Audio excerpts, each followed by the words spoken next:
McCamley. I'm a New Mexico State Representative from Las Cruces and Mesilla.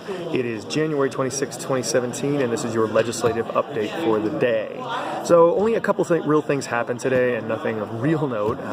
The Democrats had a press conference talking about jobs, and that's been one of the real frustrations we've had over the past couple of years as Republicans have controlled both the governor's office and the House of Representatives. There's been a real focus on crime, so things like driver's license for undocumented immigrants and the death penalty were discussed and took up a lot of time, and jobs bills were not really brought up. And so we talked today about some of the things that we're going to be doing moving forward, including expanding broadband, making sure that Job Training Incentive Program and Local Economic Development Act are expanded and modified, and looking at things like industrial hemp that will help out our agriculture employees.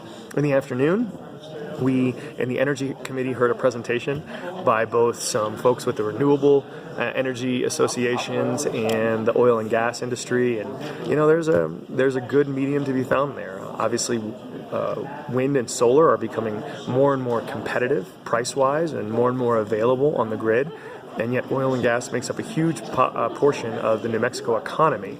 And so there's a tension there culturally. You've got a lot of people that have been in oil and gas for a long time that are kind of proud of that and want to defend it, and at the same time people like me recognize that climate change is real and that the prices as they're coming down for these renewable resources make them a lot more of an option in terms of providing power to our people. So there was that. Last thing I want to do is give a shout out to my boy David Morales, who is a teacher at Mayfield High School and is a soccer coach and also runs the Enlace program there. He got recognized on the floor of the House today, and he was the New Mexico 2016 Teacher of the Year. Great guy. And I played soccer with him on the same team for 3 or 4 years, and he should be an example to us all on the importance we should place on our young people and making sure that they get the values and the education they need to do well in our society. So good on him.